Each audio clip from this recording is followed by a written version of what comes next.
Line சாக்லேட்ஸ்ல பாதாம், dates, chocolate மூணும் இருக்கு. ருசிக்கு சாக்லேட், அயன் சத்துக்கு டேட்ஸ், புரோட்டீனுக்கு பாதாம். தாத்தா ரொம்ப டெலிஷியஸா இருக்கு. Lion choco dates. அனைத்து நிகழ்ச்சிகளிலும் தமிழ் தாய் வாழ்த்து முதலில் பாடப்பட வேண்டும் என்ற அரசின் தனி தீர்மானம் சட்டசபையில் ஒருமனதாக நிறைவேற்றப்பட்டது. முன்னதாக இத்தீர்மானத்தை முன்மொழிந்து முதல்வர் விஜய் உரையாற்றினார்.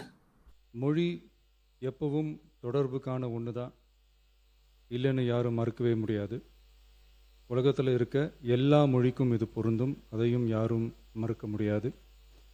ஆனால் நம்ம தமிழ் வெறும் மொழி மட்டுமல்ல, பேசினா வர்ற ஓசை மட்டுமல்ல, திரும்பவும் சொல்கிறேன், தமிழ் ஒரு மொழி மட்டுமில்லை, அது நம்ம உயிர், அது நம்ம உணர்வு.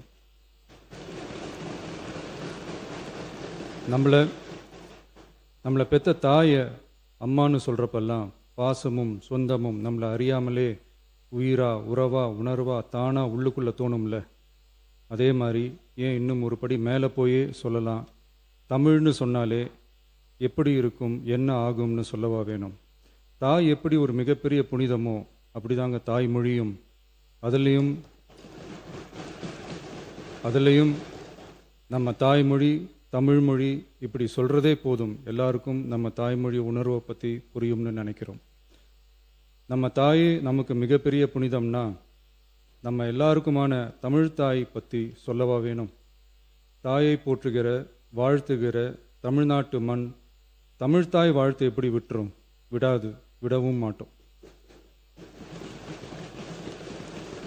மாண்புமிகு பேரவைத் தலைவர் அவர்களே, நம்ம தமிழ்தாய் வாழ்த்த 1891 எழுதின மனோன்மணியம் சுந்தரனார் நம்ம தமிழ் மொழியவே தமிழ் தாய்னு சொல்லி உயர்வா பாடினார்.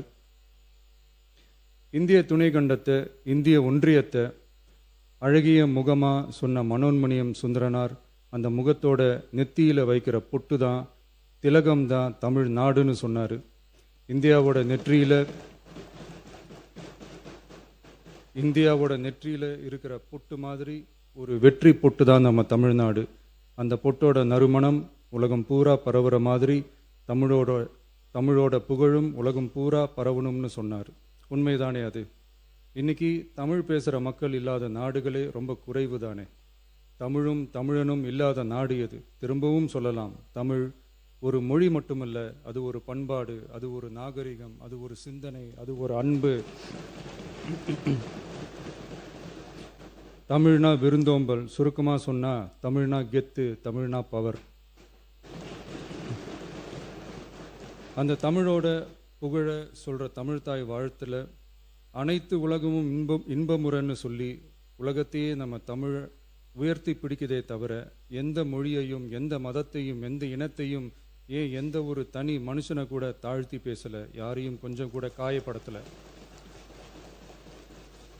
மாண்புமிகு பேரவைத் தலைவர் அவர்களே, நம்ம ஒவ்வொருத்தருக்கும் தனித்தனியாக ஒரு பேர் இருக்கும். ஒரு கூட்டத்தில் நம்ம பேரை சொல்லி யாரும் கூப்பிட்டா நாம் ஒருத்தர் மட்டும்தான் திரும்பி பார்ப்போம். ஆனால் தமிழ்னு சொன்னால் ஒட்டு மொத்தமாக நாம் எல்லாருமே திரும்பி பார்ப்போம்ல. அப்படி நம்ம எல்லாருக்கும் இருக்கிற பொது பேரு தானே அது.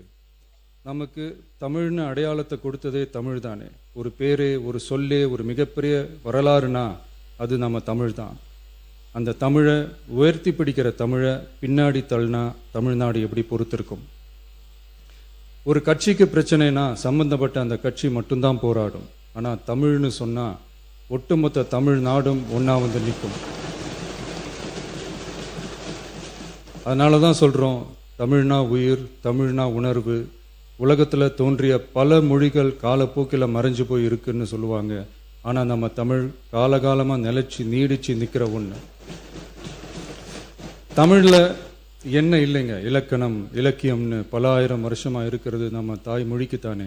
தொல்காப்பியம், சங்க இலக்கியம், ஏன் உலகம் முழுக்க தெரிஞ்ச திருக்குறள் ஒன்று போதாதா தமிழோட பெருமையை சொல்கிறதுக்கு? இவ்வளவு பெருமை கொண்ட தமிழ் மொழியோட ஒரு அடையாளம் தான் நம்ம தமிழ்தாய் வாழ்த்து. ஒட்டுமொத்த இந்தியாவோட பன்முகத்தன்மையை உயர்த்தி பேசுகிற தமிழ்தாய் வாழ்த்து நம்ம ஊரில், நம்ம தமிழ்நாட்டில் முதல் இடத்துல தான் இருக்கணும். நம்ம இந்திய அரசியல் சாசனமே ஒவ்வொரு மாநிலத்தோட மொழிக்கும் பண்பாட்டுக்கும் பாரம்பரியத்துக்கும் பாதுகாப்பு உரிமையை கொடுத்துருக்கு தானே. அந்த உரிமையின் அடிப்படையில் தமிழ்தாய் வாழ்த்துக்கு முதலிடம் கொடுத்து தானே ஆகணும்.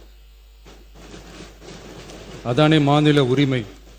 அப்படிப்பட்ட தமிழ்த்தாய் வாழ்த்து தான் 1970 நவம்பர் 23 முதல் அரசு விழாக்கள்ல முதல்ல பாடணும்னு சொல்லி ஒரு அரசாணையை போட்டு அந்த செயல்பாட்டுக்கு வந்துச்சு.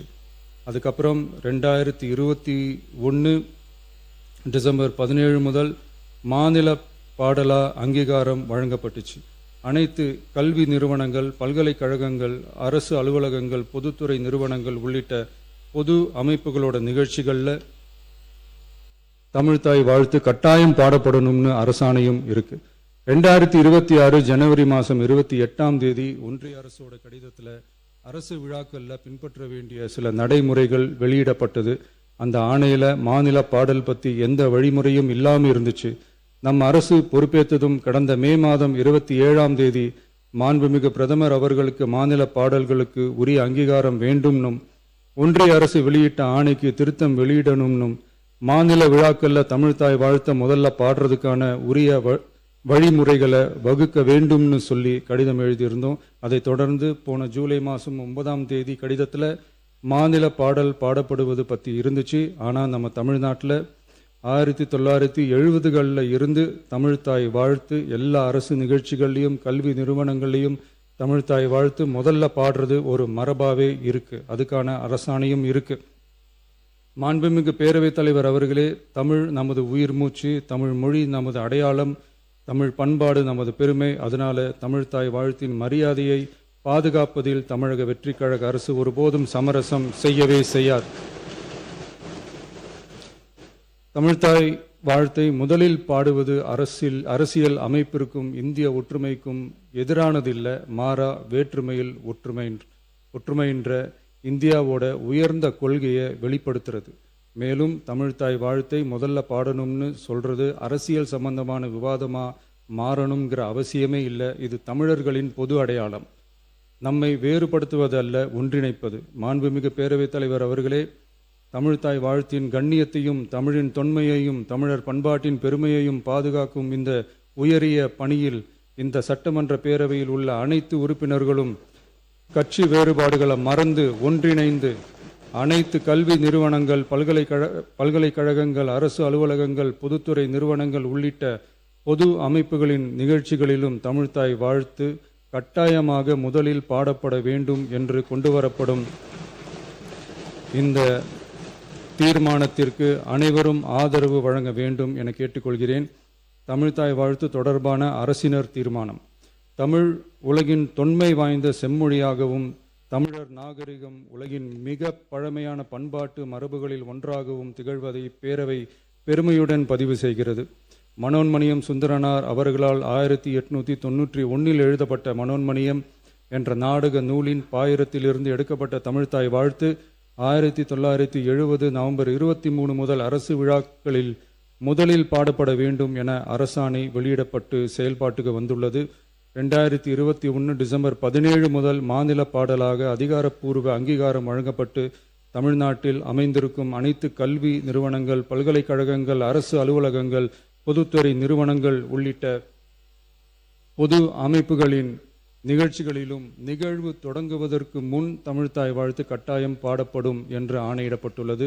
இந்நிலையில் ஒன்றிய அரசின் உள்துறை அமைச்சகத்தால் 2026 ஜூலை மாதம் 9 கடிதத்தில் மாநில பாடல் பாடப்படுவது குறித்து தெரிவிக்கப்பட்டுள்ளது.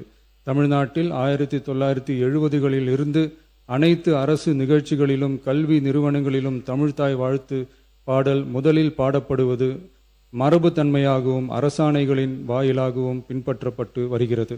ஆகவே தமிழ்த்தாய் வாழ்த்து தமிழ் மொழிக்கும் தமிழர் பண்பாட்டிற்கும் செலுத்தப்படும் மரியாதையின் வெளிப்பாடாகும் என்பதை இப்பேரவை வலியுறுத்துகிறது.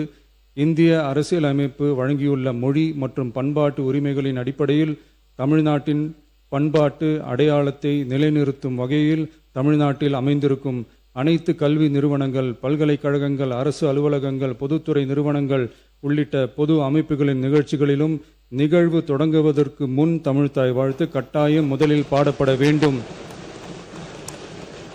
என